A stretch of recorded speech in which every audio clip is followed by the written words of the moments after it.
네, 김용환입니다. 같이 말씀 묵상하겠습니다. 여러분, 우리나라에 간통법이 있었는데 간통법이 폐지가 됐죠. 낙태법이 있었지만 낙태법이 폐지가 됐죠.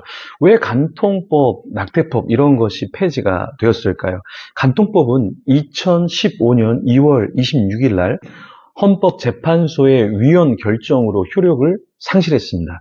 왜 이것이 위헌이다, 왜 이것이 문제가 있다라고 봤냐면 그 당시 지금도 그렇지만 많은 사람들이 간통을 하고 있었던 거죠. 그러면서 이 간통을 하면서 나타나는 문제가 또 있었던 거예요.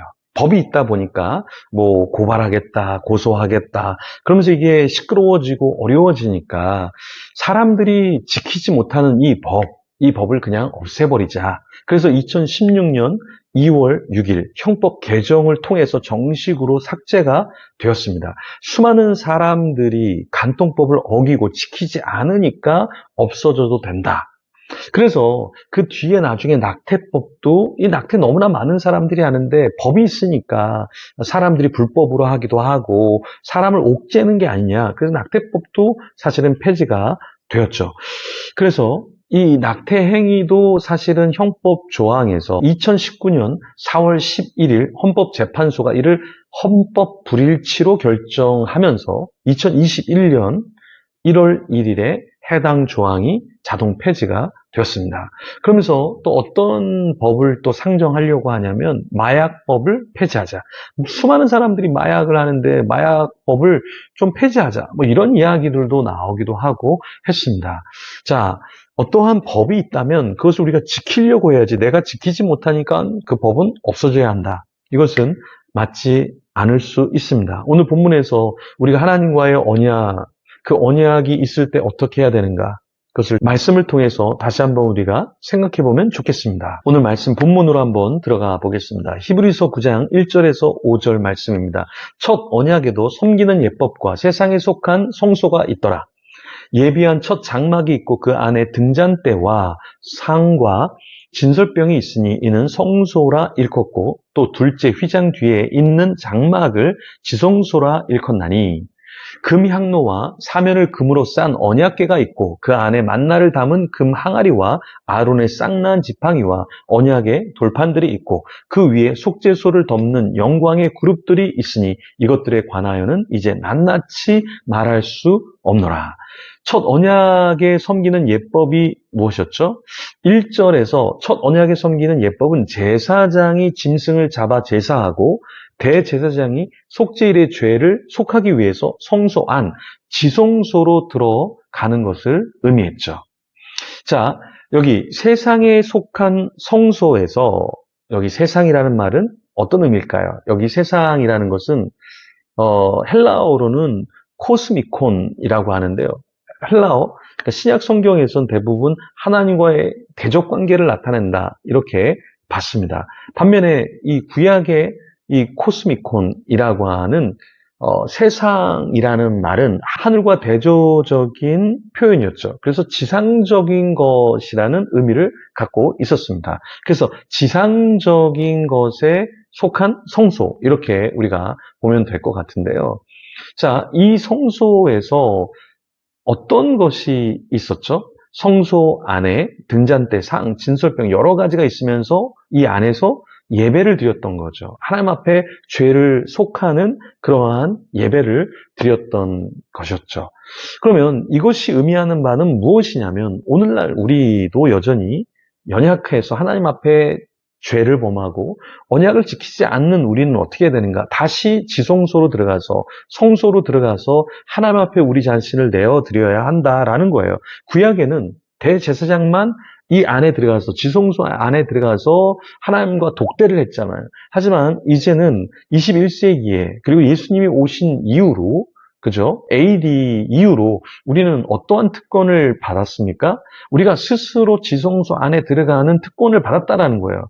종교개혁자들이, 사람들이 성경책을 갖고 있지 않고 사제들만 라틴어로 된 성경을 읽고 설교하고 하면서 사람들이 글을 모르고 라틴어를 모르니까 말씀을 잘 배우지 못했잖아요. 그래서 종교개혁가들은 그들에게, 백성들에게, 하나님의 백성들에게 성경을 돌려주었잖아요. 오늘날 우리는 어떤 시대를 살고 있습니까? 틀면 유튜브든 뭐 어떤 미디어든 TV를 켜던 설교를 얼마든지 우리가 들을 수 있어요. 성경을 얼마든지 귀로 들을 수 있고 읽을 수 있고 그래요. 근데 우리의 문제는 무엇입니까? 우리는 이 홍수 속에서 마실 물이 없다고 이런 말씀의 홍수 속에서 정작 우리가 말씀을 듣거나 연구하거나 들여다보지 않는다라는 거예요. 그래서 아마 여러분도 이렇게 그냥 잠깐 말씀 듣고 묵상하고 그냥 오늘은 끝 이렇게 하면서 하루를 마감할 수 있는데 우리에게 더 필요한 것은 무엇인가? 주님이 우리에게 주신 지성소, 하나님과 함께 독대하는 시간들을 가질 수 있도록 우리를 대제사장으로 불러주셨잖아요. 그렇죠? 성도로 우리를 불러주셨잖아요. 그렇다면 우리는 어떻게 살아가야 될까요? 성전이 중요하죠. 그래서 성전 안에 있는 건 너무나 중요해요. 성전 안에 있는 진설병도 중요하고요. 손을 씻는 그런 물도 중요하고요. 성전 안에 촛대도 중요해요. 그런데 더 중요한 것은 무엇입니까? 우리가 성소 안에 들어가서 우리가 하나님을 배웁고 교제하는 것. 이것이 우리의 가운데 있어야 한다라는 거예요. 그래서 하나님의 약속, 하나님의 언약을 우리가 기억하고 그것을 지켜나가면서 하나님의 자녀로서 주님의 기쁨이 되는 것이 필요하지 않을까요? 내가 하나님의 법을 지키지 못하니까, 내가 하나님의 뜻대로 살지 못하니까 난 이것도 안 돼, 저것도 안 돼. 그러니까 다 포기할 거야. 그래서 하나님의 법도 없어져야 돼 라고 말하는 것이 아니라 오히려 하나님의 뜻을 잘 알고 잘 지키지 못하지만 그러함에도 불구하고 하나님 앞에 나가서 나의 부족함을 이야기하면서 회복함을 받으려고 하는 그 자세가 우리에게 필요하지 않겠습니까? 난 이건 지킬 수 없고 이것은 지킬 수 없으니까 다 없어져야 돼 라는 것이 아니라 조금 더 우리가 성숙해져서 다 지키지 못하지만 지키려고 노력하는 그 모습, 그것을 주님께서 기뻐하실 겁니다. 그래서 우리가 누군가를 완벽하게 100% 사랑할 수 없잖아요. 하지만 사랑하려고 노력하는 그것이 때로는 정말 귀하게 보일 수 있거든요. 그래서 우리가 하나님을 더 사랑하려고 노력하고 계명을 지키려고 노력하고 하나님의 뜻대로 살아가려고 노력하는 저와 여러분이 되기를 소망합니다. 그 자체를 주님께서 기뻐하실 겁니다. 기도하겠습니다. 주님, 그렇습니다. 우리는 언약을 다 100% 지킬 수 없는 그런 존재입니다. 오늘 결심하고 내일이 아니라 오늘 바로 뒤에 우리는 넘어지고 쓰러지고 원망하고 불평하고 짜증내고 또 이 세상에 덧없음을 이야기하면서 허무주의로 빠져서 살 수도 있습니다. 그렇지만 주님, 이런 우리이지만 우리를 받아주시는 주님, 언약을 지키시는 주님, 끝까지 우리를 포기하지 않으시고 역사하여 주시옵소서. 오늘보다 내일 조금 더 영적으로 성숙해 하시고 하나님의 기쁨이 되는 내가 되게 역사하여 주시옵소서.